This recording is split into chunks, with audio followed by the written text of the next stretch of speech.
Hi, it has been rightly said that the success of an institution can be measured by the contribution made by its alumni. Hello, everyone. I am Soumya Goyal, Vice President of the Publicity Department, welcoming you all for the second episode of BU at BU. We are delighted to host three of our alumni bound by one strong factor, that is passion, in this episode.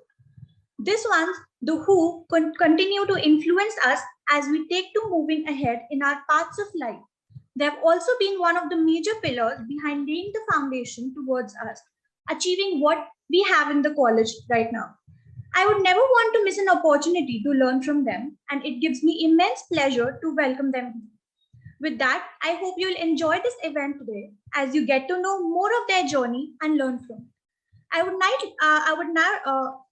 now like to hand this over to Avni, our host, and the head of alumni relations, to start with the most awaited episode 2 of BU at BU. And Alumni Relations is back with a bang once again. This time around, having three guests who are bound by one common trait: passion. It's our pleasure to have you with us.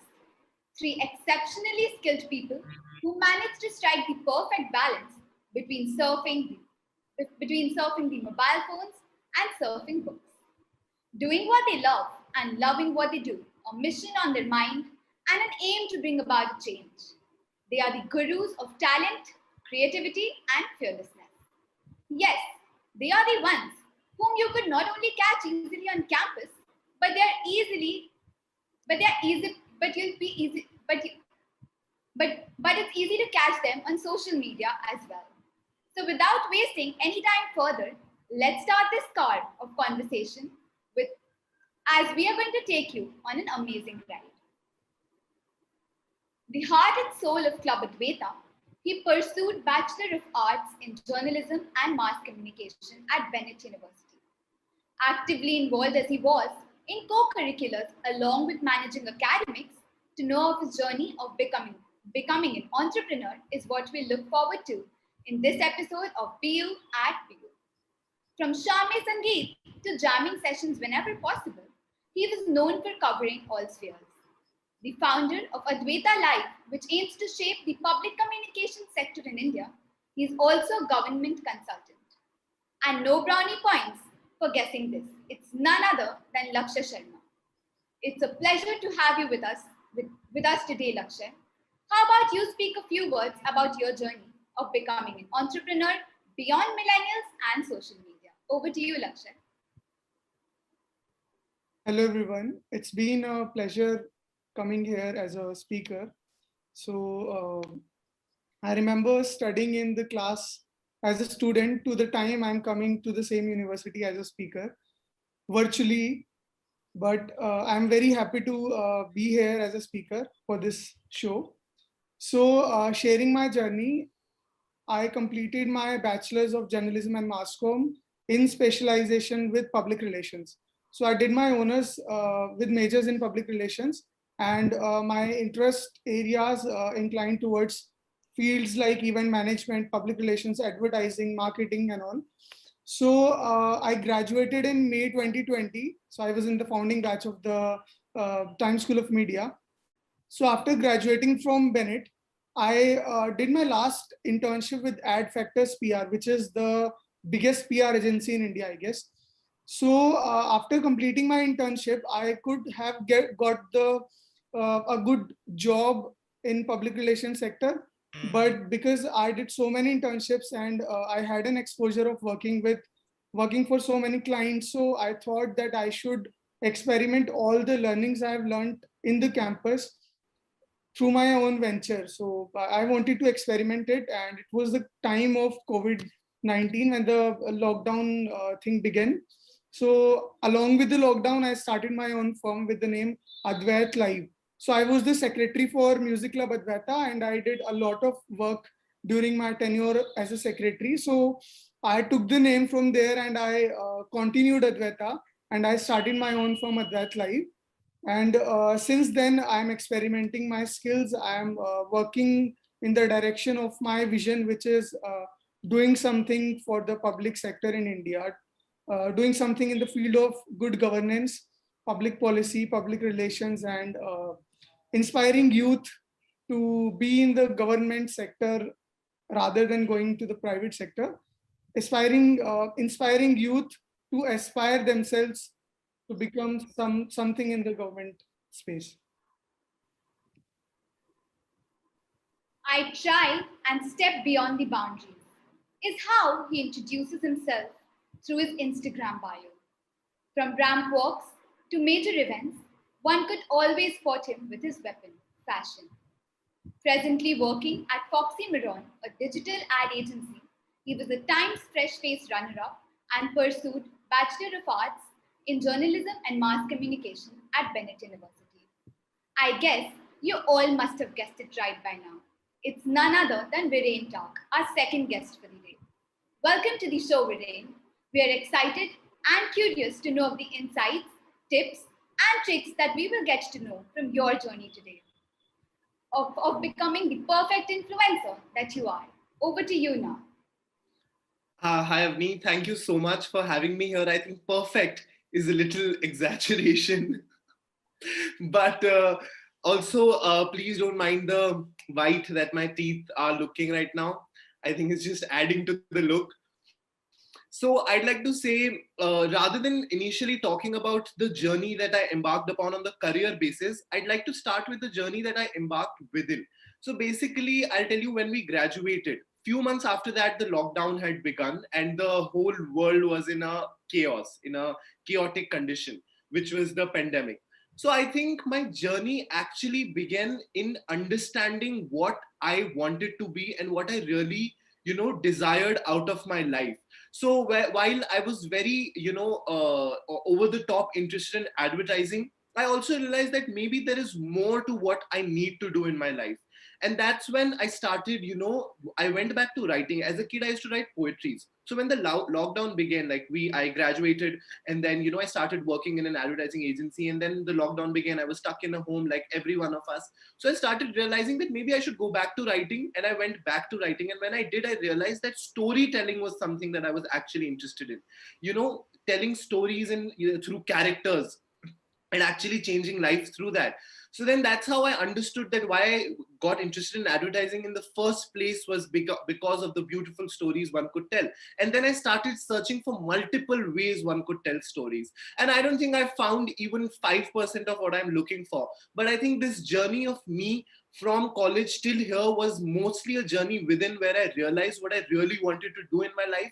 And now the rest of my life, I'll find like you said, perfect ways to do what I wanted to do, which is telling stories. So that is what my journey has been like. Thank you, Viren. We're looking forward to hear from you in this episode with us. Now introducing our third and the last guest of the day. With an interest in music, art, acting, photography, and writing, he pursued engineering at Bennett University and was known for his skills at strumming the guitar. The president of Student Council 2018-2019, the GenSec 2016 to 2018, and the silver medalist, he made sure that his work spoke. Events, plays, and jamming sessions were the places where one could have spotted him. Currently working as a software engineer at Commvault, let's get to know of his journey and how he perfectly managed work, academics, and co-curriculars, doing justice to his passion. Welcoming none other than Pratik Soni. We are so happy to have you back with us, Pratik. It would be a pleasure to hear a few words from you. Over to you. Thank you so much for the lovely introduction of me. I'm really happy and excited to be having a chat with you all regarding the journey that I've had.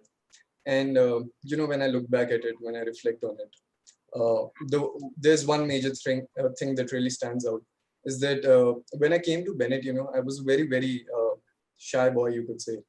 And I wasn't really sure of the direction that my life is going, or the kind of career that I should pursue, or what hobbies actually drive me.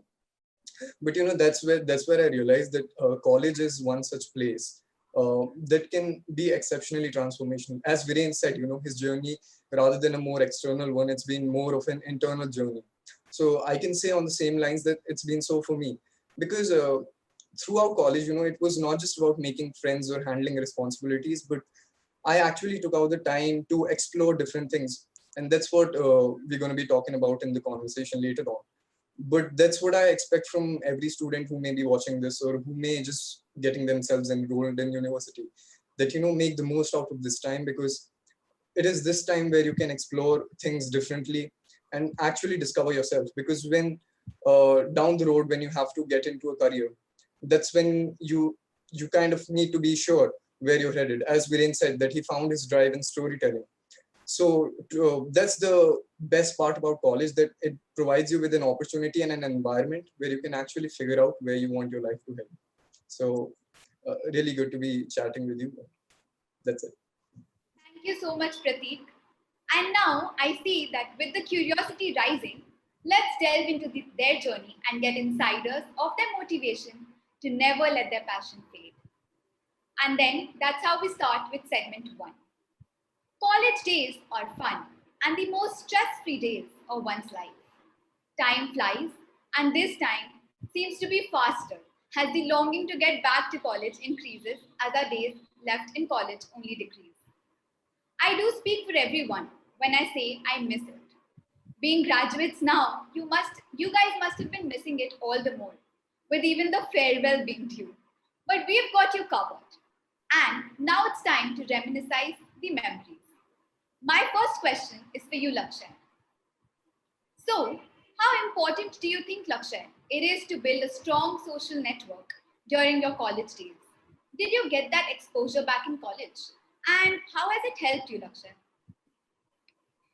So talking about the importance of social connections. So I think building a good social network or a good relationships with people can give you an extra edge in your both personal and professional life. So talking about my journey at Bennett University and connections. So yes, I definitely got an opportunity to build connections. I won't say connections, I would say relations with people. I used to talk to everyone. I mean, non-teaching staff like security guards, lab assistants, to the management people out there. So, and peer groups, obviously. So, building relationships with them helps you a lot. Like, uh, about the relationships, I would say there are two types of relationship that you build during your university life. One is inside the campus, and the other one is outside the campus. So inside the talking about the inside the campus relationships, you make relationships with students of different streams like law, management, engineering. You build relationship with students from different geographic locations like Hyderabad, Kerala, Mumbai, Bangalore, Delhi. So you are not making relations with just a particular target friend circle or peers group, but you are making relationships throughout the country in this manner. So let's say you are working on your own venture like me. So when I need some help in some area like Bangalore, I have friends in Bangalore. If I need any guidance about Kerala, I have friends from Kerala.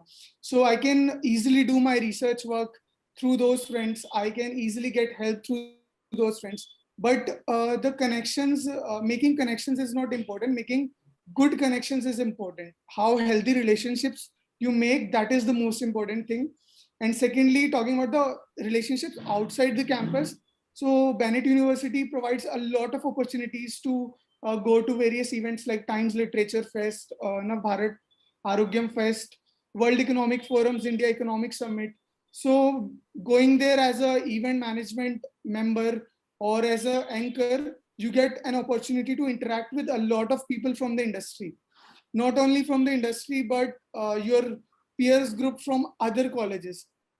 So you end up making relationships through those events, and those relationships help you a lot in your professional life.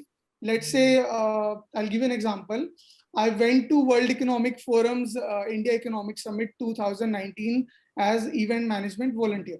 So there I met a CEO of a company. I won't name the company, but that CEO, so I ended up making a very good relationship with him, and he guided me a lot through my journey so far. So he told me about the downfalls I might face, how should I be motivated, keep myself motivated through the journey. So I think building good relationships is a very important thing in your career and your personal and professional both life. These were nice tips, Lakshya. Thank you, especially for the young influencers who are watching the show here. Now, moving on, my next question is for Viren. Instagram has been one of the platforms that almost every business, university, and even individuals have taken to reach to their audience. All the clubs and even the student council at Bennett in college have tried to make their presence. Bennett help you in your journey as an influencer? Let us know. Yeah. Thank you for the question. So I'd like to start with the statement that Instagram is a riot. You know, like it sounds like it's a social media platform where you can reach people, but it has become a tsunami of sorts, both in a negative and a positive way. I mean, I don't know if you all have seen a recent documentary that came out. It said The Social Network. That was the name of the documentary, and talked about how Instagram, Facebook, and these people are sweeping into our lives and taking every bit of the information that we have and, you know, creating a ruckus out of it. And I completely believe it. Having said that, Instagram is also a tool where while sitting at home, you can reach so many audiences, make money, you know, make, you know, connections, and do so much. So it's like a double-edged sword. So how I tell you, the whole Instagram influencing started after college. But while I was in college, I'd like to take back to my first point where I said the art of storytelling. So I started, like Lakshay very well pointed out, that our college gave us a lot of opportunities, whether it was, you know, like Times Lit Fest took us to Radio Mirchi, and there were so many things we were doing, and especially in our course. I don't know how much the later on batches of mass communication are doing it, but we had a course called Solutions Journalism, where we had to go to a village and solve their problem with the help of journalism. Like a real village was given to us. I mean, imagine. So we used to go to that village, talk to the people, and figure out how they had this sanitary and, you know, the problem of bathrooms and safe bathrooms and everything.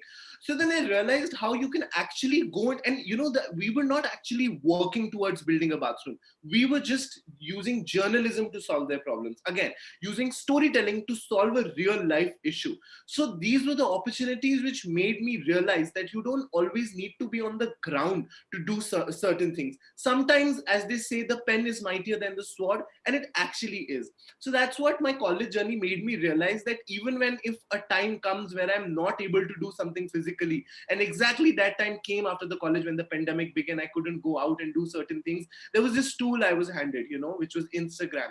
And that was the tool where I could go on, tell some stories, and, you know, make some change. And that's how I began. But again, I'd not like to end this statement by saying that Instagram is something super good and it only has benefits.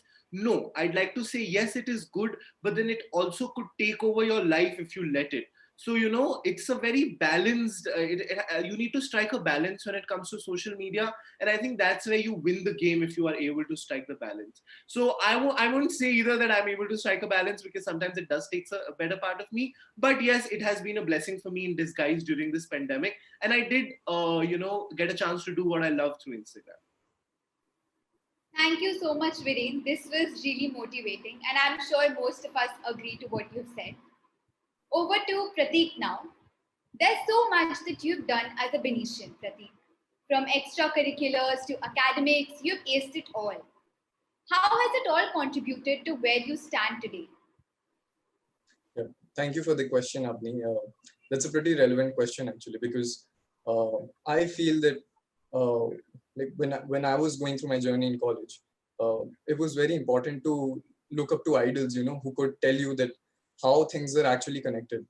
So one thing that I've always told students or even my friends is that you know, you should always explore. And by exploration, I mean that find different passions that drive you. That's the point that I was talking to you about initially in our conversation, that college is one place where you can, you know, find these different passions. And I'll narrate to you a very interesting story which will help put this in light. So I'm currently working at Commvault, and this goes back to when we were having a job interview, and the interview was, you know, gruesome. It was extremely tiring. It was like 6 hours of programming we did, after which we went into the interviews. And the interviews we had, they were directly happening with the managers. So I was having the interview with my current manager. And after going through all the technical details regarding the job, and he shot so many questions at me. So I was pretty tired. But then, he went through my resume. And in my resume, I had mentioned all the activities that I had been in the council, in the clubs and everything. And he, started talking to me about music. And as it turned out, he was a drummer himself. So the thing is that if you have these different dimensions to your life, different things that you're exploring, or passions that you're pursuing, or you have side hobbies, then not just from a professional sense, it will holistically enrich your life, in the sense that you will connect to these people. And like, had I not been into music, or had I not known about drumming, I would have never been able to connect to this level on my manager. And this connection that I made with him has helped me both in my professional and personal life as well. So additionally, I will also say that, if you have these different activities that you pursue in your life, then you'll actually, over time, you'll start to connect the dots between them. You'll start to see the similarities between them, because what I've seen is, because the moment we start becoming monotonous and looking in the one direction, then we kind of start restricting ourselves from a lot of possible paths that our life could have taken. So I think it's a beautiful thing to explore different paths in life, and it's definitely something that I'd recommend to anyone. Thank you so much, Pratik. I think that was inspiring. It will help many people who are watching this show out here today. Now, that was the end of our first segment, and we move on to our second one. Most in college have always been your admirers, looking up to you. Some of them have even dreamt of doing exactly what you choose to do as your passion. But behind all the glitz, all the glamour of social media, and just what appears to be in general, as a result of anything that one takes up, I am sure there must be lots of hard work and thinking that goes behind it.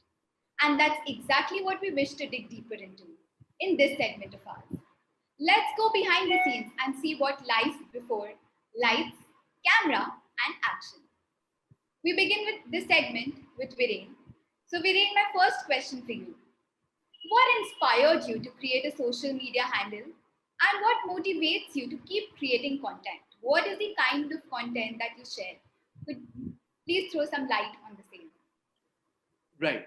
So again, I'll start with a small story with my answer with a small story. So I was watching this movie. It's called Boyhood, and I don't know if you all have seen it or not. It's an underrated Hollywood film, and it talks about how when a boy is born, what all he goes through that makes him the person that he becomes in the end. It was a 3 hour long movie, and it was shot for 40 years. This movie was shot for 40 years because the main character they took, they wanted him to actually grow old for the movie. So they did that. And it totally touched me. So from that point onwards, I had not thought of creating content on Instagram back then, by the way.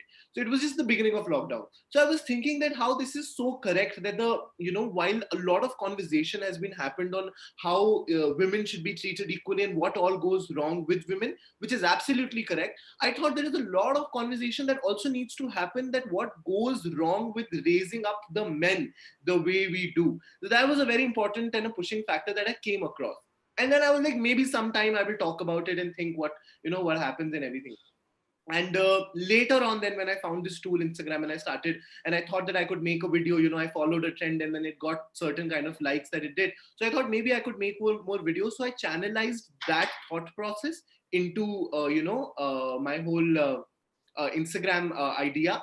So what I did was I started creating content where I started telling people that how men are not supposed to live in a particular way that they are asked to. And then I went back to what really shapes men, how it's not the fault of that particular person, but it's a fault of the upbringing. So that was the main idea behind the whole Instagram thing. And then like you asked me that I had to, because Instagram works on a pattern that you have to post regularly and you have to do everything like that. So I mean, yes, a lot of hard work goes into it. It's not all shimmery and shiny, because sometimes you're not getting ideas. Plus one thing is that whenever I'm creating content, when I'm making the video, I'm really tense because I tell you what, there's so much thing you need to handle because it's a single person's job. You have to handle the ring light, you have to manage the camera, you have to start the video, you have to stop the video, you have to change, come back, do all that jazz. And then, there's a certain level of frustration that, oh my God, you have to do it in a certain amount of time, lighting factors. So I mean, it does get difficult at points of time, but when you finally see the result and then you see that how people are actually getting impacted, when you see DMs where people tell you that, watching your videos or maybe some points that really resonate with us and it helps us, change the way we think. So then it all becomes worth it. This motivated us a lot, Viren. Continuing and asking you another question. As your following keeps increasing, the pressure on you of creating new and trending content every other day, making sure that they are politically and factually correct is very important. So how do you manage that, Viren? So first of all, as my following keeps increasing is a very bold statement to make because currently they're not. And next, I think the one way to be factually correct is not to take yourself too seriously. When it comes to content creation and creating art in general, I think both Lakshay and Pratik could relate being artists. That when you're creating art in general, there is obviously so many people who will come and, will not like it. And when you're creating as an artist, it's not your job to please art itself. Because if it's not your art, if you are not in it, your piece of art is not in it, then people are not going to see people are not going to see that art in that way. If you're doing it from a very, it's like a commercial movie and an art movie perspective. If you're making a commercial movie and you want to earn money out of it, then you are in a different genre altogether. But if you're making an art movie, then after a point of time, people will understand what you're trying to say. So being factually correct is also important, but then it also comes from within. You can't be fake on social media or anywhere in life. It is very much visible. So when you ask me that how do you stay factually correct on social media, it's by staying factually correct in my real life. That's how I do it. Because a lot of people try to be factually correct on social media while they're not in their real life. And that shows that it's so bloody fake. You're not what you are really on social media. So that is very visible. So the only way to actually stay factually correct on social media or anywhere else is to be actually morally, ethically, and socially correct in your real life. So that is something that really helps. That was great to hear. I think, again, it will help most, and most would agree. Also, the ones who are not following you are surely missing out on some great content, is what I'm being able to make out already. Moving on, my third question before we move on to our next guests. Being an influencer, I am sure that your creativity must have been tested and put best to work while you managed to create several 360-degree ad campaigns back in college. Tell us about that experience and what did you learn from them that you carry forward with you even today? Right. So then advertising, so I think a lot of people, like the people who'd be watching, might be interested in the world of advertising. So I'll take a minute to talk about it. So advertising is what our teacher, Professor Shruti ma'am, she used to tell us that advertising is being done, the territory where you play this game is the mind. There is nothing that you can do on the real ground. I mean, if I'm trying to sell you a Surf Excel and I'm trying to tell you that daag achhe hai, then I'm not coming home and cleaning your daag. I'm just changing your perspective about daag. So I'm playing in your mind, whether it is a daag achhe hai or whether it is a do boond zindagi ki, the game is bloody played in the mind. How powerful that feeling is. Can you imagine? So I am just saying 4 words. That's all I'm doing. And I'm trying to change the way you live. And hence, while I'm trying to change the way an individual live, and if that expands, then I'm changing how society behaves. It's like forming a cult. So I mean, that's a very incorrect statement that advertising is like forming a cult. But you see, it's a strong weapon. So that's how I got sucked into it. And then while I was getting sucked into it, we did some amazing work. And Lakshay, by the way, was in my team, in my advertising team, when we did those projects. So we used to get some lovely brands. Like we worked on cervical cancer, we worked on infant mortality, we worked on brands like IKEA and Dabur and Big Bazaar, etc. And then while I say we work, what we did was we went and researched about the brand, and then we created live campaigns, live 360-degree campaigns. How would the campaign work on social media or TV or radio? We used to actually do that. And at once it got so extensive. I'll tell this story to you. We were working on cervical cancer, and near our college there's this village. Lakshay, what was the name of that village? I forgot. Do you remember? Dabra, I think Dabra. Dabra, yes, Pratik remember. So Dabra village we went and we did a research. And we stayed there for 5 days. Like morning we used to go, evening we used to return. And we made a house. Like we made a family with those villagers. We were talking about cervical cancer. Then we shot. So one ad we shot, what we did was we had to do a God Bharai ka ceremony, right? We had to do that shoot. So what we did was we didn't tell the gaonwalas that we're doing a shoot. So we actually organized a God Bharai ka ceremony. We did the decoration. We organized sweets and then we went people to give them invitation ki bhai God Bharai ho rahi hai, tumhe aana hai, you have to sing songs and everything. So that level, we're doing real life things. So the whole experience of creating campaigns and changing mindsets in real brought the theory into practice. So, while theory is very important, taking it to practice is also very important.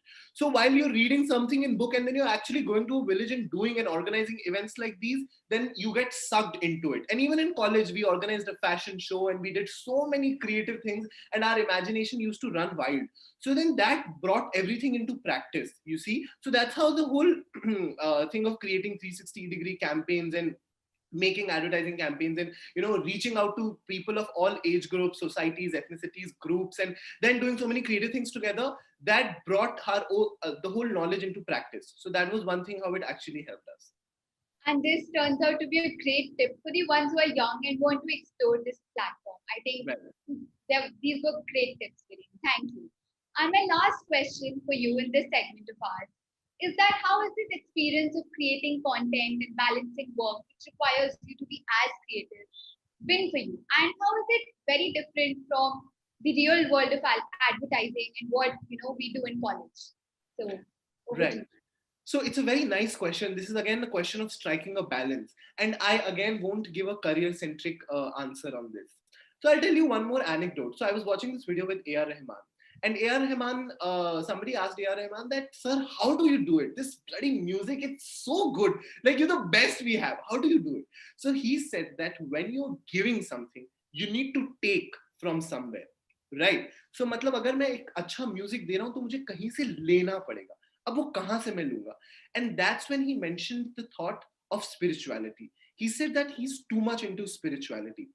And now spirituality isn't in a boundary. It's a fluid thing. Spirituality could be meditation, spirituality could be love, spirituality could be family, anything. So, but he was into spirituality and that's how he could give. So when it comes to a creative industry or any kind of industry for that matter, whether it is creating content or writing, copies for brands, you need to get that creativity from somewhere. So there was this point in lockdown where I realized I wasn't able to create content anymore. And that was because I had stopped meditating. Plus I had stopped meeting new people. I had stopped, a lot of other things, other social things that we used to do. So imagine I'm trying to create content and that night I went to a party and I met a random person and I got to know his story. Now that is such a big, bank for me. And now I can take so many things from that bank. So striking a balance is based on the kind of life you are living. You need to have those creative incomings, whether it is meeting new people, whether it is dwelling yourself into spirituality, meditating, spending time with yourself. Sometimes even a lot of stories come from within, and even introspection, retrospection, thinking about what happened in your life. So those kind of things become very important. That's how you can actually strike balance and you can give out creativity. So then, yes, it is difficult to strike a balance because you have to do things simultaneously. But if you're getting enough motivation from your life, then it is easy. Thank you so much, Viren. This was indeed very, very motivating. And now we move on to our next speaker, Lakshay. Coming to you now, Lakshay, it takes a lot of courage and self-belief to be an entrepreneur, as we see so many fearing failure today. They even refrain from taking that risk. So how did you prepare yourself for taking that step ahead and staying motivated? Tell us all about it. Over to you, Lakshay. So just imagine like lockdown is starting, pandemic is beginning, and you're graduating, and you're not taking up a job. You're leaving a job offer, and you are starting your own firm. So you will feel some risk. You will feel a lot of negative. You will also face some negative criticism also from your peer group, from your a lot of people. So I think there is just one thing which will take you forward. in your personal or professional life. So whatever I say, I usually say that both the things apply to both the life, like personal and professional. So there is one quote which I usually quote: do what you love what you do. So I usually do what I like to do, and I follow my passion, I follow my path. So I would also encourage other people, other students out there, to follow their passion, do whatever they like. If they do whatever they like, then they'll be able to they will be having a zeal for that work, and they will be able to deliver something extra than what is required. And if you have a proactive approach in something, which you will get if you are doing something which you love, then there will the outcome will be extraordinary. And if there is something extraordinary, you will definitely succeed. And I have faced a lot of phases in my journey so far, and there is more to experience. I haven't experienced much. It's been just 1 year. So I have seen a lot of phases. I have felt negativity. So basically, I'm a musician. So whenever I feel negative, I take up my guitar, I jam, I call up my friends, like I usually call Viren for jamming, and then I call them up and then I jam with them. So that is so basically, I think doing what you love and following your extracurricular hobbies can be a good thing if you want to do something in your life, and overcoming the negativity which is around. Right there, I think the ones who are still fearing to take, that one step, you've provided that dose of inspiration. So my next question for you, Lakshay, I think an entrepreneur must have his way with people, whether it's with clients or his own team. For someone who has brought Advaita to where it is today, you must be having exceptional interpersonal communication skills, which of course most watching here are aware of. So spill your secrets as to how you developed them and the role that both experience and exposure have played in the same. Over to you, Lakshay. So for the people who don't know what is Advaita, so for the students who are not from Bennett University, or for the parents who are watching this, so Advaita is the music club of Bennett University, and I was the secretary for the 2019 and 20 session.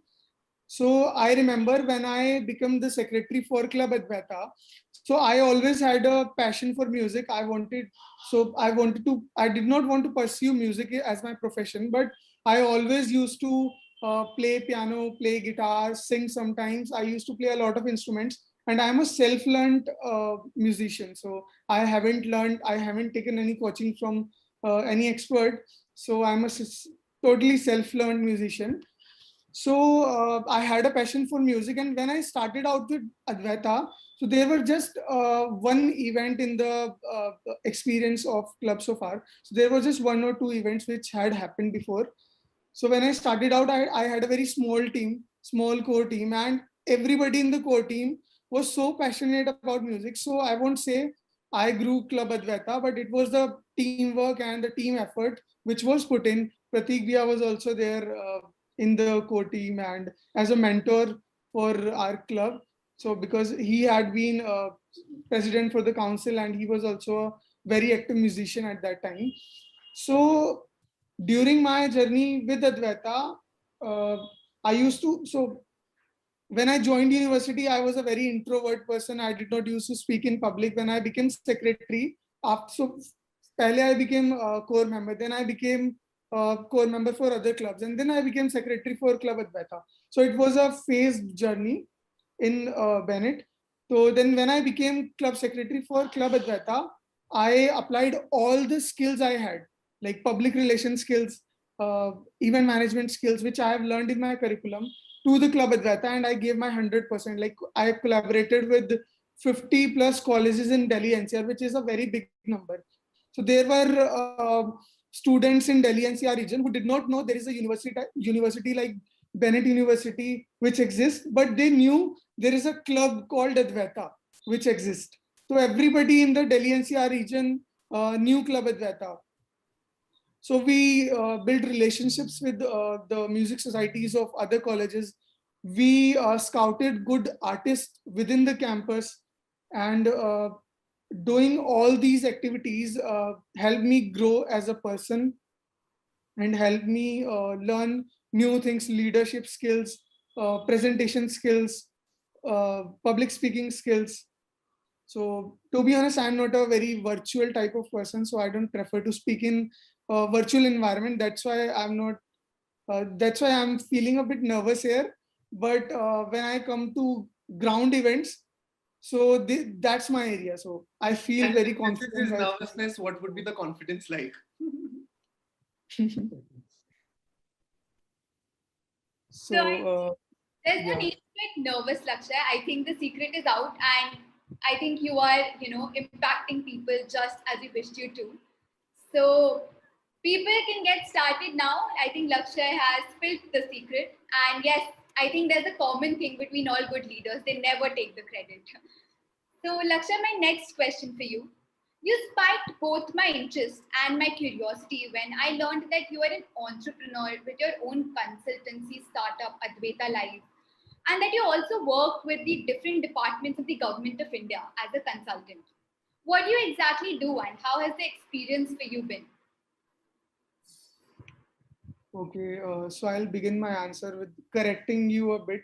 Like, I'm not a consultant to Government of India, but I'm providing consulting services to a few government departments based in Haryana and other states as well.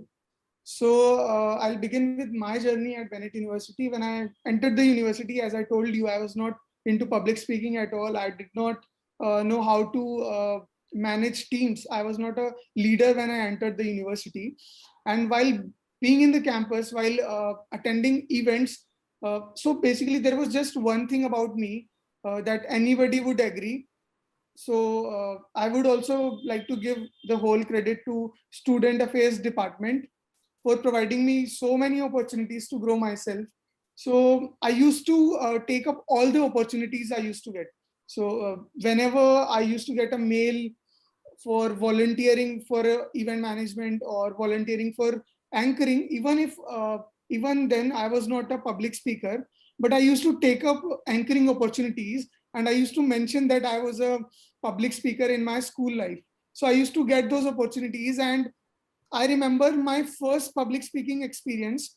I went to Navbharat Times Arogyam Fest and as an anchor. So I did anchoring for the first time on such a big stage where there was like audience of more than, I guess, 600-700 people were there in the auditorium, and I was speaking there as an anchor, and I was managing the complete crowd, and I was not at all nervous at that point of time during my first interaction, first experience as a public speaker.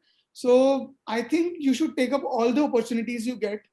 You should learn while doing. So learning while doing is the basic secret of my journey so far. And I've been part of, so I'll point out some important events I have been part of through the Bennett University. So I went to World Economic Forum's India Economic Summit. I went to Times Literature Fest. I went to Navbharat Times as anchor. I went to Famina Miss India Sports Round as the event management volunteer. Then I took part in Fest, our annual fest. Then I became secretary. Then I took up all the event opportunities, all the volunteering opportunities which were provided by Student Affairs Department. So I remember my conversation with our student welfare officer, Mr. Faraz. So he asked me for a few pictures. He said, Ki, Lakshay, can you arrange some pictures for some events we needed for the repository? And I had photographs of all the events because I was part of all the events which happened through Bennett, all the opportunities which were provided to students. So I had pictures of all those events, all those opportunities, and I gave it to him. And I was there in the pictures.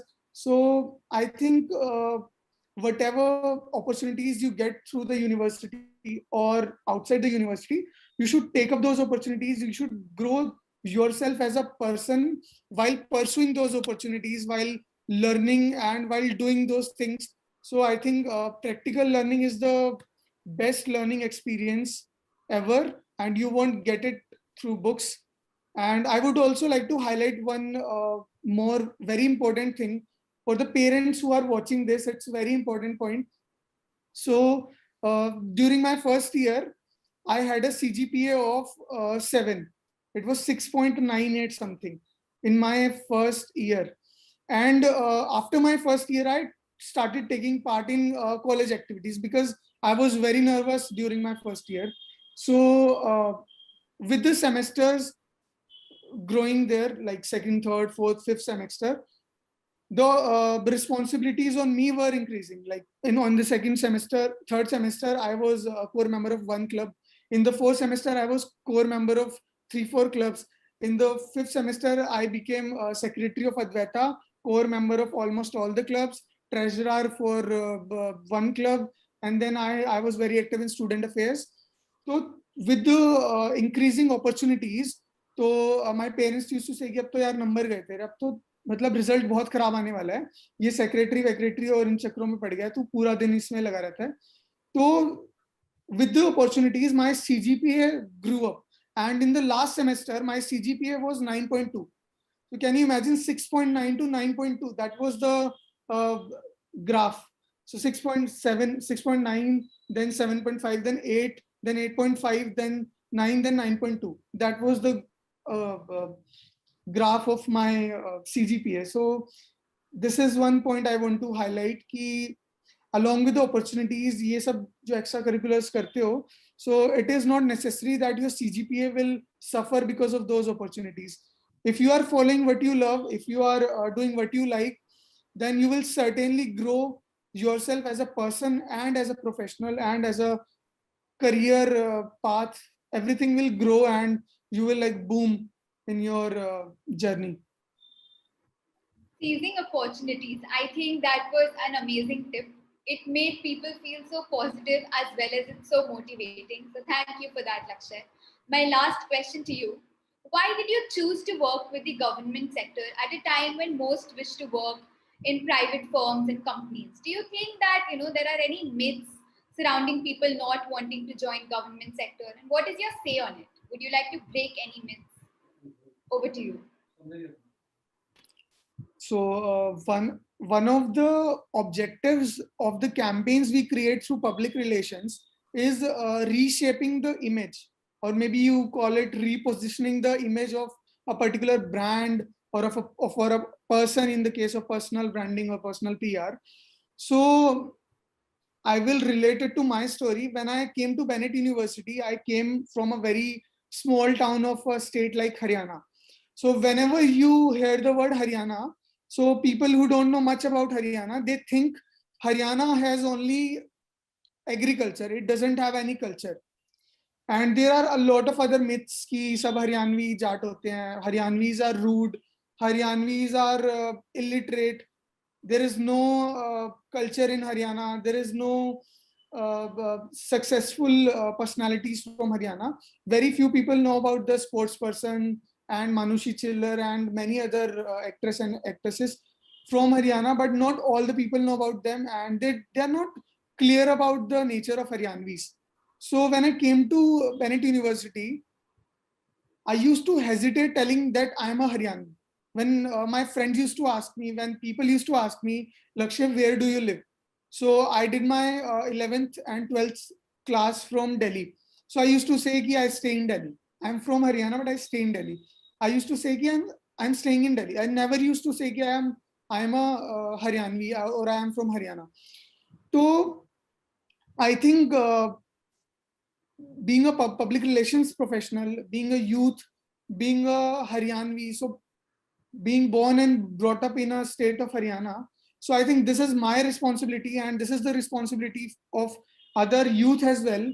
Not talking very specifically about Haryana, but in general about our country, about a state, or about a region, or about a group, or about a caste, or you can apply it to any area. So I think this is our responsibility to do something whichever way we can. So I thought ki I will have to change this perspective of people about Haryana. So I will start from Haryana ki Haryana is not just a state of agriculture and rude people.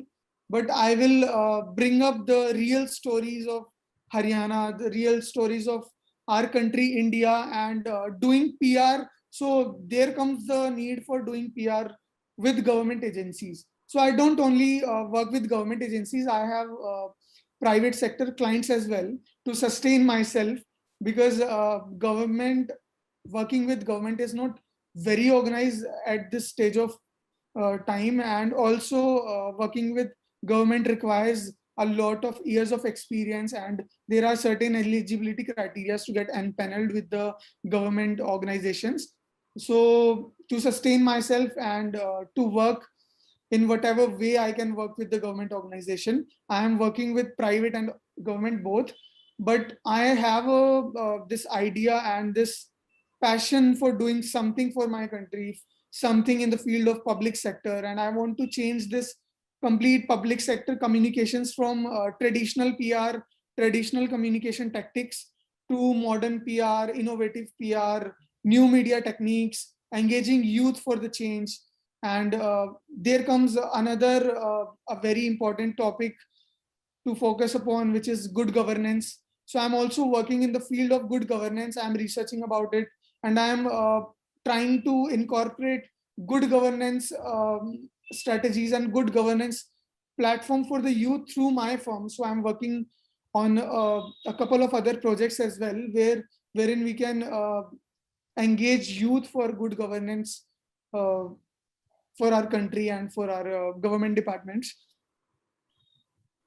So I that think, was it. Lakshay, this was quite inspiring, and your thought behind taking this initiative is rather And motivating. I would also like to mention one more thing.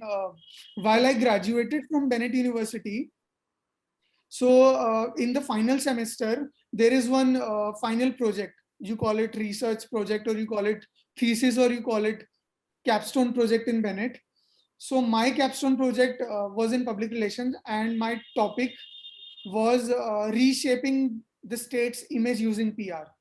So I talked to senior PR officers from different states. I talked to very senior politicians like ministers, and I did research with millennials. I did research with millennials of other states, and I came up to a solution how we can better public relation techniques in government departments. So I am working in the same direction since my college days. So I would also like to tell the students who are watching this that if you want to do something in the public sector, you won't only get money, you won't only get money or a good designation, but you also get respect, a lot of respect, a lot of you'll feel the power, but you'll have to channelize that power in a positive direction, not a negative direction. Imagine yourself working with senior IPS officers, and securities being surrounding yourself. Whenever you are going to an event, they're saluting, they're giving you respect. So you will learn a lot of things, and you will feel like you are an agent for a change, and you can contribute in some way to the society.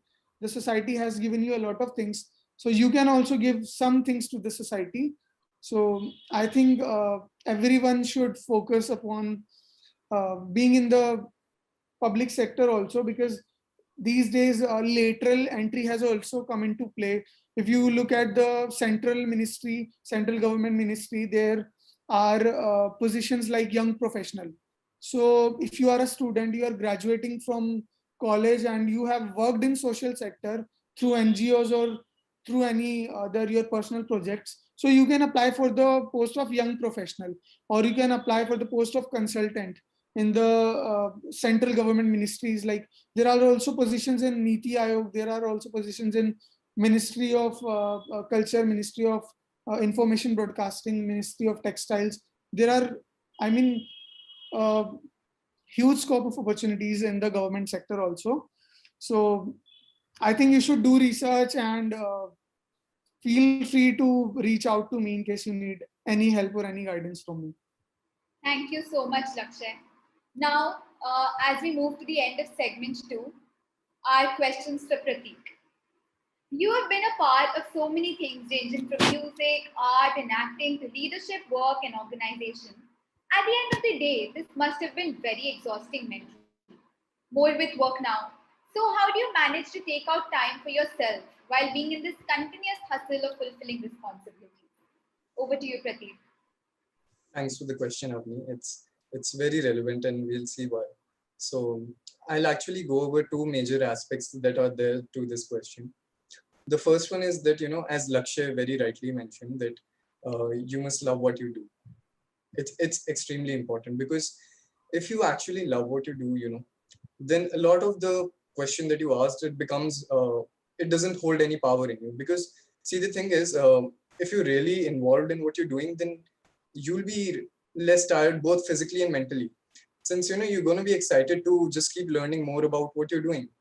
And personally, I'll tell you one story from my college days, that when I was the president of the council, when I look back at it, the greatest boon that I've had is that I was having to manage leaders who were intrinsically motivated.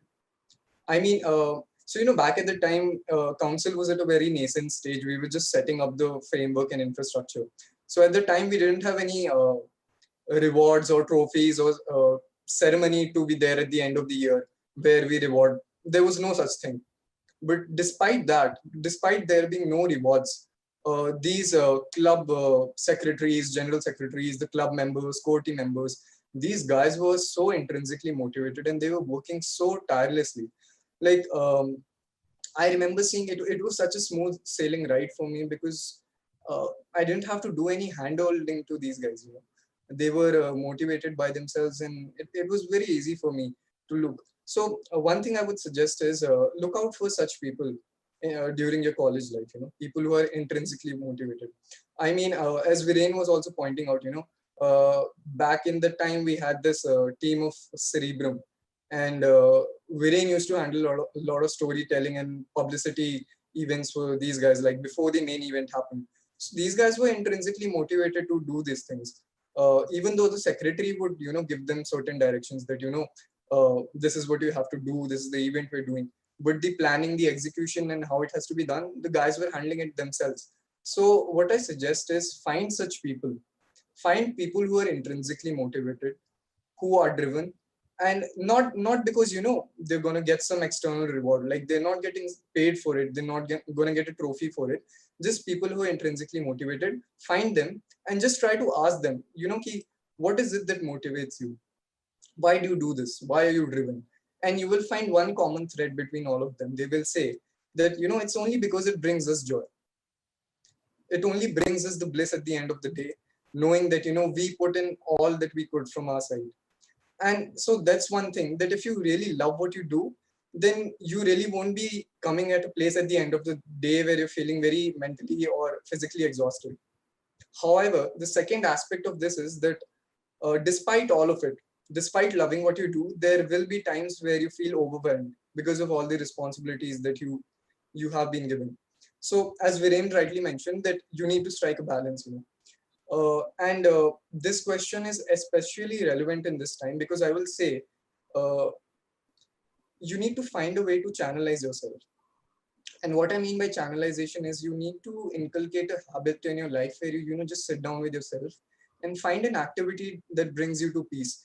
So I remember when I was handling all these responsibilities in college, with being involved in clubs, uh, managing academics, events, all these things. It definitely used to get a lot overwhelming at times. So I had one hobby. I would take out a little bit of my time in the day, say like 1.5 hours, and I would go to the music room and just sit by myself. And I used to do this at night, and I would just sit and play some instrument, just sit by myself too. And that's a really great way. So there's this famous book, many of you may have read it, Ikigai. And Viren was also talking about this concept of A.R. Rahman, how he channelizes his creative passion. So it talks about a similar thing. You need to get into the state of flow. And how you get into the state is you need to find things that get you uh, passionate and blissed out, basically, I would say. Now, one important question or thing that students may ask us is that how do you recognize? How do you recognize that something can act as a channelization for you, or if it can become your ikigai, and it's very easy. You just step back in your life, try to sit down with yourself and reflect and see those activities where you just sit down and time just seems to pass by. You might have seen yourself that there are some activities you just sit down and you start doing it and you see that, oh, it's already been hours. So you need to find that channelization, your ikigai. And these are the two aspects that I would consider. And especially, in these times, it's very important for students, and not just students, any human being, to find the channelization, because we're being, it's an information overload. So it's really good at this time to take a step back, disconnect a little bit from social media, and channelize yourself into activities that bring you peace. Thank you, Prateek. I think this advice has really been valuable. Moving on to our next question for you. Being in the limelight, along with the positives, also comes with its downsides, especially negative criticism and even hate at times. So, how do you manage to handle that?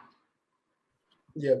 So I think Viren also touched this point somewhat when he was mentioning about being politically and factually correct in content creation. So see, the hard and truth fact of all of it is that criticism is always going to be a natural part of your life. Okay. Despite how good a work you may be doing, even Nobel laureates or great scientists, artists, people from different domains in their life, when they were working towards a vision, towards a greater goal than they all faced criticism and hate at one point of their life. But the one thing is that whatever you're working towards, the vision and the goal that you have, or the aspirations that you have, it must always come above this. And you must also realize that a critic is nothing but he's a potential best friend. And I'm quite literal in that, because if you don't keep critics around you, if you don't have people who tell you about the shortcomings in your work or the things that you're doing, then you'll never find any true holistic growth in your life. You need to listen to these people. You need to respect them, and you need to reflect and see if there is any truth to what they're saying. So that's what it is. You won't actually mature if all you get to hear are praises of yourself. And one major point that I would say here is that do not become a storehouse for the poison that is being thrown at you. And what I mean by this is that, being faced with criticism or hate towards whatever you're doing, it doesn't give you a right to become unkind to those that criticized you, or to become unkind towards other people. You must always remain composed throughout, because in the long term, it won't matter. Any criticism, any hate, it won't matter if you're working towards a greater goal. So that's what you must keep in your mind. And it reminds me of this famous quote by this Stoic philosopher Seneca. He said that you cannot be hurt by what others think of you, but by what you think of what they think of you. So you must always keep that in mind, and just hear it from one ear, reflect on it, and just let it go. Thank you so much, Prateek. I think this will help everybody watching this out today. My last question for you. Remaining unbiased, always being under the pressure of living up to expectations, most often than not takes a toll.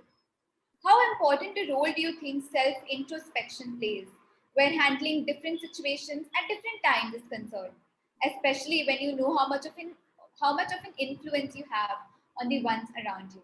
Over to you, Prateek.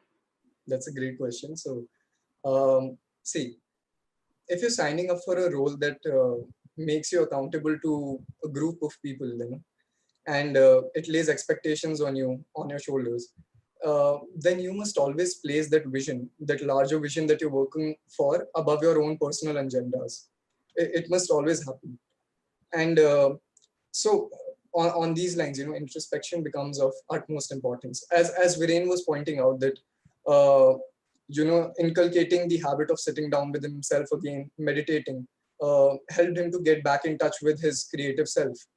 And that is where I would say that why it's really important to reflect, dissect, and understand your own actions, especially if you're in a position where you're handling a leadership role. Because the consequences of your actions at that point become really important.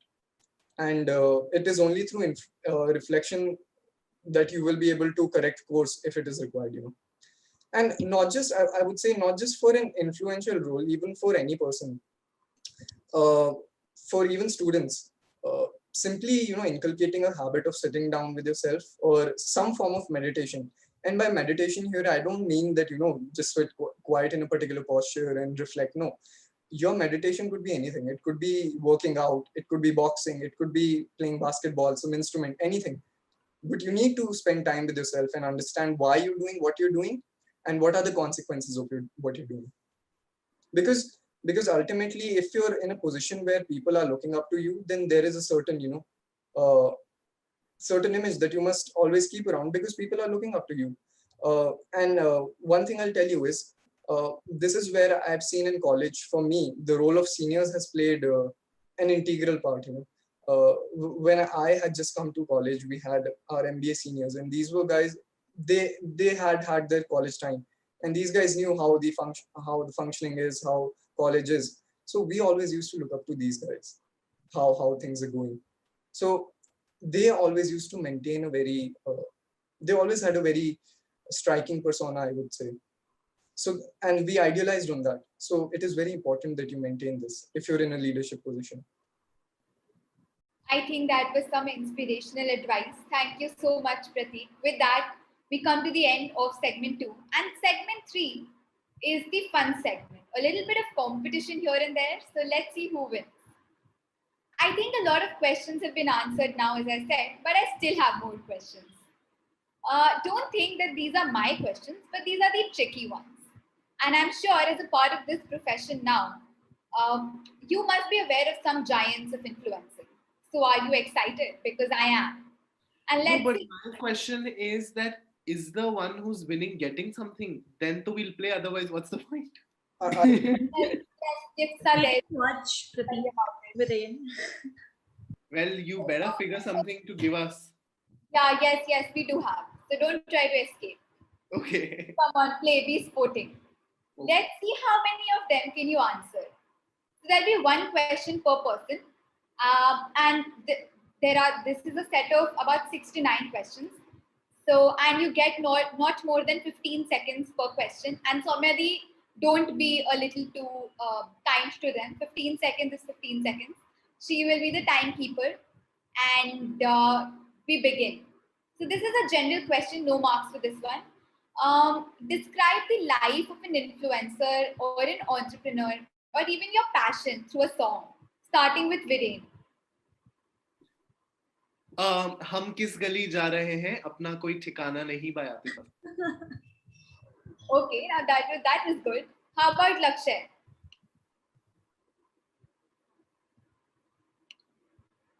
तुमसे ही मिलकर तो दिल धड़कता है, तुम सांसों जैसे हो ऐसा लगता है, पहली दफा ये तुमसे हुआ है, फिर ना हो या फिर ना ये होगा कभी, महसूस दिल ने जो भी किया है, लफ्जों से कह दूं अभी, प्यार हो जब प्यार हो, हर बार हो तुमसे ही. Come on. Lakshay, you need to sing it for us. Full song, he said. Gaile. Okay. I'm there with my Is the ukulele gonna come now? What happens?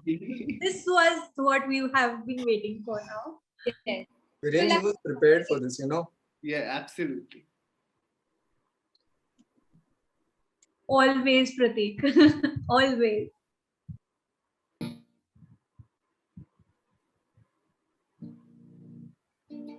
तुमसे ही मिलकर तो दिल धड़कता है,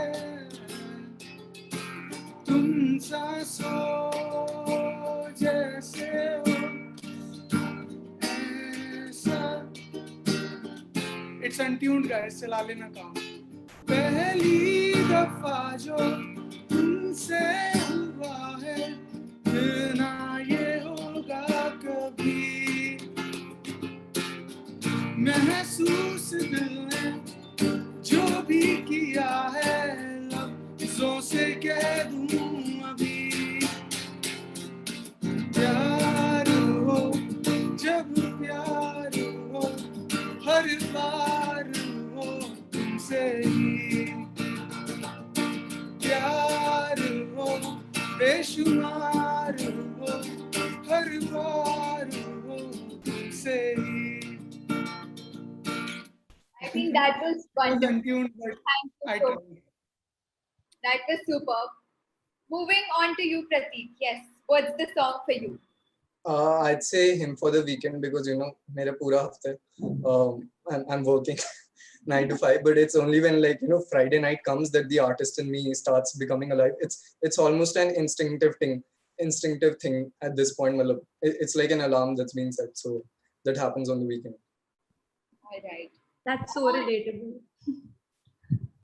Now we go on to the segment where actually the competition begins. 15 seconds per person.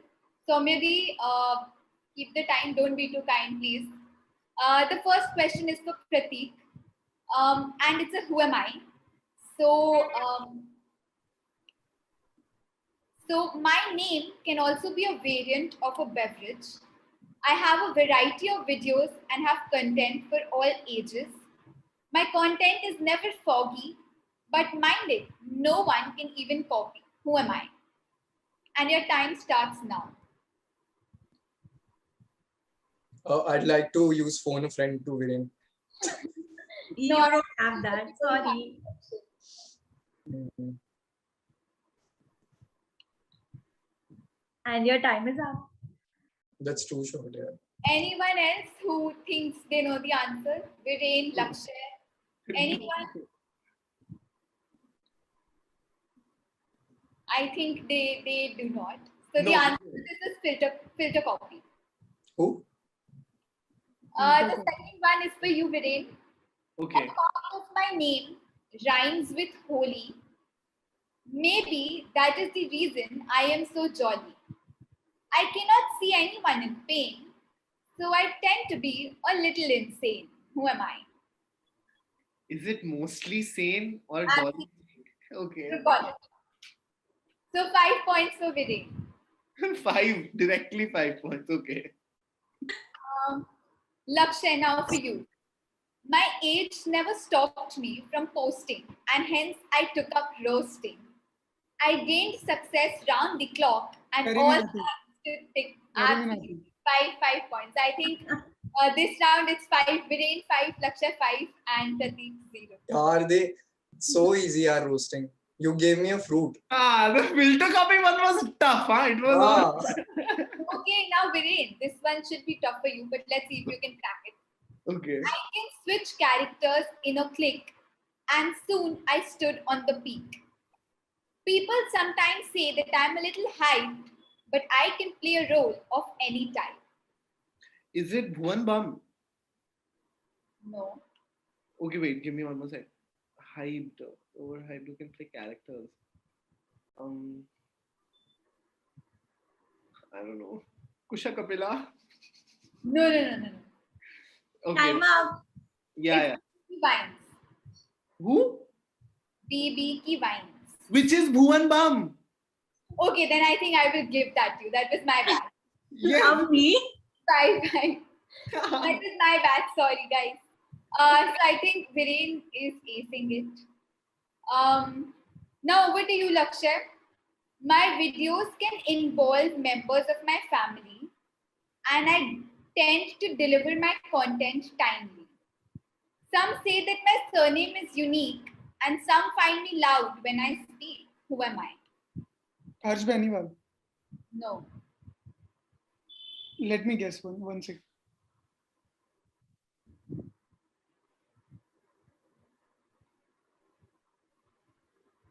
Elvish Yadav. No. Time up. It's Ashish Chachlani. I knew this one, Such me. Okay, so my next question is for you, Prateek. My content is always in a loop, and I don't always have an ice cream to scoop. Visit our channel when you're furious, and trust me, the content will be hilarious. Who am I? You've got the answer in the question, by the way. Do you want me to repeat it? Repeat it. Scoop hoop. Yes. So I think it's Viren has been winning with 10 points, 5 and 5 for Lakshay and Prateek. And the last 3 questions, we start with Prateek this time. You can't have me without experience. People crave me deeply, but I can't be forced. When I'm present, people listen. Who am I? And this is very, very specific to your passion, guys. So these are not YouTube channels and influencers. Can you repeat the question? You can't have me without experience. People crave me deeply, but I can't be forced. When I'm present, people listen. Who am I? Music. No. Experience and craving. That was tough. How can that question has just one answer? Experience. Time and- up. Yeah. Can I make a guess? Can I make a guess? The answer is wisdom. Wisdom. Oh. Now for you, Lakshay, again, it's very specific to what you love and your passion. So the question is, you will find something common between an elephant and me. In an orchestra, I am the strongest musical instrument. What am I? Piano. No. Common between an elephant and me. Common between. Elephant and me. You will find something common between an elephant and me. In an orchestra, I'm Okay. That can be maybe saxophone. no. Again, elephant and me. Soumya, the time. Time up. It's a trumpet. Trombone. No, it's a trumpet. Because there's a. Yeah. Trunk, because of the trunk. Sab Viren se pucho. Everything should be asked from Viren. Viren, last question for you in this segment. By day a hoop, by night a snake. Who am I? By day, a. Hoop. By night a snake. Who am I? Oh God.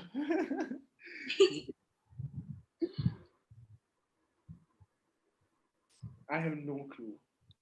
Time up. It's a belt.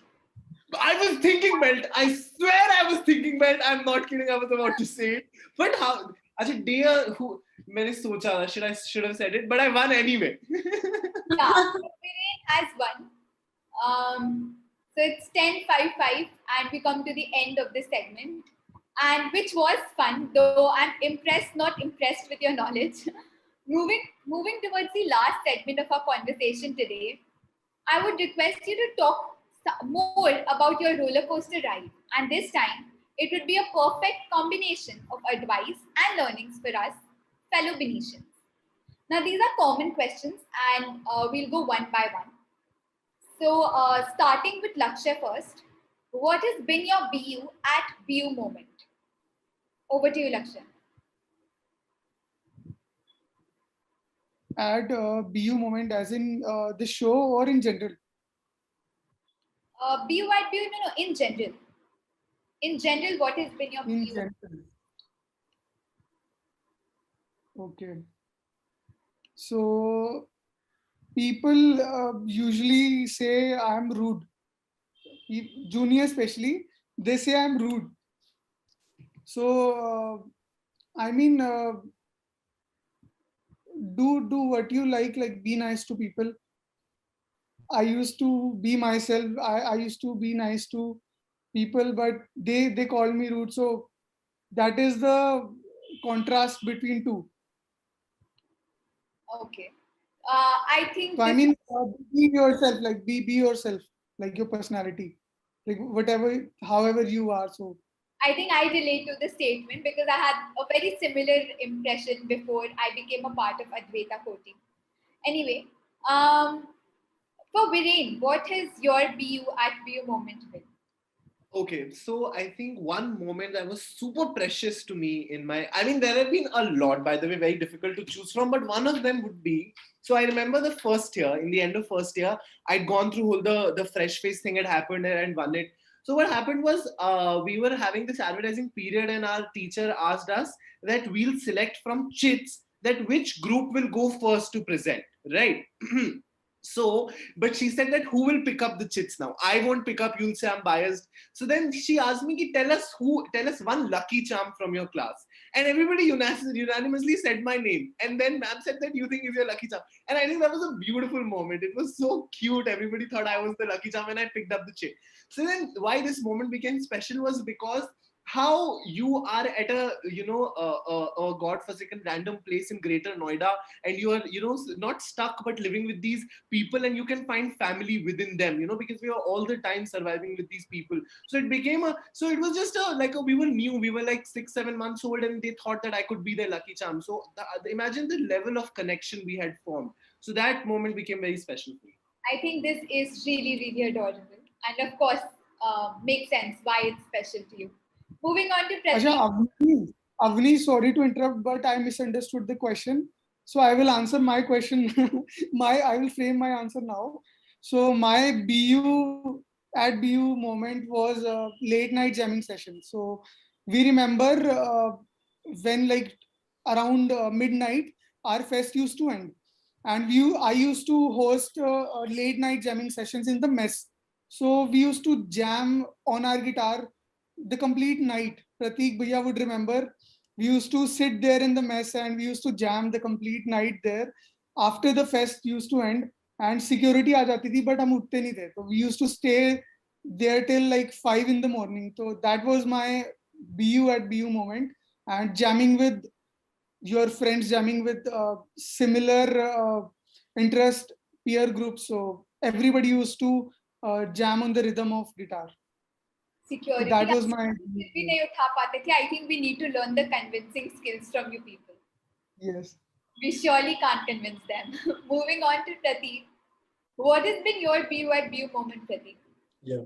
So, I really find, Viren, what you said, that's beautiful. I never knew of this. So, that's the thing, it's the small thing that matters. I mean, we've had so many big events that we've been part of, but to see that Viren remembers this as his BU at BU moment, it goes on to show that it's the small thing that matters. So I'll tell you one interesting story. So back in 2016, right, when the university had just opened up, I was a fresher and we were having our freshers, okay? And me and a friend of mine, we were performing on stage. And what happened was the light went off, like the electricity went off. So then, what people did was, because I guess everyone was liking the music, hopefully. So what they did was, everyone switched on their phone flashlights. And how you must have seen in concerts, you put up your hand with the phone flashlights, and everyone started waving it. And we didn't leave the stage, we continued playing.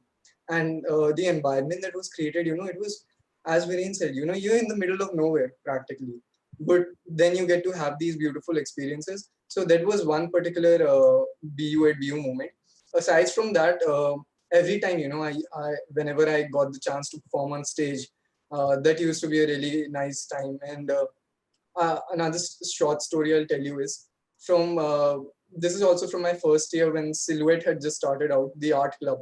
So back then, events used to be very small because in totality, the number of students on campus was like 200, like 220 students on the whole campus. Think about it. So the events used to be small. We didn't have any outsourcing for decoration. So students used to do all the decoration. I was part of the art club, and we used to sit all night and create these decorations for the events, to hang things around, say for Halloween, props and these things. And it used to be such a nice time. Like we would have music playing in the background and everyone was just, sitting, creating art, and it used to be a really peaceful time. So these are the times that I remember as my BU at BU moments. My next question. Thank you so much, Pratik. I think these are wonderful moments. I'm saying I have one more thing to say. Can I have 1 minute? Which is just adding to his point, like he said, na, that it is the small moments that matter, and with random people. So there was this moment with him also, which I just remembered. So what happened was back, I don't know kitna purana baat tha college mein, but like me and Pratik weren't like friends. We knew ki Pratik is a guy and he knew me, something like that. 1 second. So then what happened was he was again in his music room practicing his thing, and I had some friends sitting there. So I just went to the music room, and at that moment, something really, like, I was really stressed about something in college only. You know, college life is always stressful. So I was super stressed. So I went to that music room and he was chilling. So he was like, why don't I just play some meditational music? You guys close your eyes and relax. And he was just a random guy playing some random meditation music. I had my own life going on and I lied on the music room ka floor and he played it. And that genuinely changed my perception about what was going on at that moment. So it was, again, it was so random, but it made so much sense. So that was another moment. I think that's so sweet and so adorable. And these are wonderful moments. And we miss college all the more listening to you guys. But my next question for you: what has been your success mantra that you followed throughout your journey? And we'll start with Prateek, followed by Lakshay, and then Viren this time. Yeah. Over to you. So this success mantra, actually, this is a story I really love to narrate because it's a mantra I got from somewhere, like I got inspired from it from somewhere. So, back in the day, what we used to have was we would have these CXO series talks where these really industry leaders would come and, talk about their journey. So, and at the time, these talks were limited to MBA graduates. And I was always like, hey, why is this restricted? So I got in a suit and everything because apparently that's what it takes. and I went and sat in the talk, and Mr. Suresh Narayan, who was at the time, I think CMO or CMO of Nestle himself. And he was the man who, had rebranded Nestle from what they were. And at the end of his talk, he said one thing which has always struck a chord with me. And I really want students to think on this too. And what he said was that, at the end of all of this, at the end of life, it won't matter the money that you have, the number of cars that you have, how big a house you own, how many possessions you have. It won't matter. All that would matter is the number of lives that you've touched. And, ever since that day, this was back in first year. And ever since that day, every day when I go back to bed, this thought has been recurring into me that, how can I work towards, how can I make tomorrow a day where I touch more lives, where I influence more lives? So, that's what my mantra has been. And that's what I would say that, act selflessly to bring a positive change to other people's lives, and do it unconditionally without any expectations, and do it to the fullest of your ability, whatever you do. That was some superb piece of advice. It would surely inspire people and definitely hit me personally as well. So I think that's great. Over to you, Lakshay. What is your success mantra? So basically the success mantra which our ex-pres Prateek just shared with us. So I would completely agree to that, and I am also inspired through his success mantra. So my success mantra, what I would want to recommend to the students who are watching this, lies in the acronym PRES, because PRES had said so much about success mantra. So I'll say my success mantra through the letters PREZ. So first is P. You have to be proactive. You should be proactive. You should have a proactive approach to everything in your life, whether it's your relationships, whether it's your profession, whether it's your career. You have to be proactive about it. So that is the most important thing if you want to if you want to achieve success, or even if you want to start in the journey for the success. So you have to be proactive. The second one is resilience. So whatever you face in the journey of success, whether it's negativity, whether it's negative criticism, whether it's unhealthy criticism, or whatever whether you learn new things. So you should adopt those changes, and you should learn from what you have done wrong. So that is the resilience, the capability of learning from what you have done wrong. So you have to be resilient. Then there is E, which is executor. You don't be just a thinker, you don't be just a dreamer, you have to be an executor as well. So whatever you dream, whatever you think, whatever you aspire to be, you have to hard work for that, and you have to execute all your learnings so that you can achieve success. So सिर्फ बोलने से या सिर्फ सोचने से success नहीं आती. I don't consider myself to be a successful person abhi. So I'm working in that direction, and I execute whatever I feel is required in the process. So you have to be an executor. Then the last letter is Z, zeal, which is very important, I think. If you don't have a zeal towards your goal, or you don't have a zeal towards your relationship, or you don't have a zeal towards yourself, then I think there will be something which lacks. So you should have a zeal towards your goal. You should have a zeal in the journey of success. You should keep recharging that zeal. So zeal is like a fuel to your journey for success. So you'll have to keep it recharging through refueling through the zeal. So I think if you follow PREZ Prez, you will end up becoming Prez in your life. Be it Prez of a student council, be it Prez of your organization, be it Prez of your country, or Prez in yourself. So you will end up becoming the supreme power, which is Prez. So you'll have to follow this PREZ to become a Prez. So that's my success mantra. This was really inspiring. I think some great pieces of advice that we are getting to hear. Over to you, Vidi. Okay, so this is completely my opinion, but I feel that I don't like the term success mantra सबसे पहले तो, because I feel it restricts you to following one ideology for success, which is never the case. I believe, and I'm sure others also agree. So I believe that there are virtues that you live by during different phases of your life. So there won't be one success mantra of my life, but there would be a virtue that I'm living by right now. And I'll tell you that virtue. So then this is obviously a quote by Oscar Wilde. So what he said was, which is so beautiful, that we are all lying in the gutter. All of us, we are lying in the gutter, but some of us are looking at the stars, which talks about optimism in the simplest form, that it's gutter here, it's bad, it smells bad, and it's shit we are inside, and we are all lying, we are not standing. हम लोग लेटे हुए हैं gutter में, गंदे हो रखे हैं पूरी तरह से, ठीक है, तो सब shit में है. बट फर्क क्या है ना कि जैसे हम लेटे हुए हैं तो हम में से कुछ ऊपर तारों को देख रहे हैं, उनको परवाह ही नहीं है कि वो गटर में लबे हुए हैं. They're just looking at the stars, and that's how they're living their life. You know, your nazariya, where are you looking at? How optimistic you are. So I think that is one virtue that is guiding my life right now. That's been inspiring. And I think that was great. The combination and learning and fun. I am so inspired that even I feel that I have so many options open, right from influencing to entrepreneurship. You guys really are perfectionists in the field that you choose to pursue. But honestly, it was a privilege to have you guys with us once again and to know about your journey in and out of BU. We thank you for taking the time out and to talk to us and inspire all the viewers that were here listening to you today. I wish you all the best for everything that you choose to pursue and do. And we hope to see you soon, hopefully this time on campus. And that was it from Alumni Relations on episode 2 of BU at BU. Stay tuned and stay safe. Over to Soumyadi for her speech. Okay, so before we conclude this, I want to ask something to the speakers that since this idea was given by Lakshay only randomly, because when you asked BU at BU moment, he kind of related it to the episode.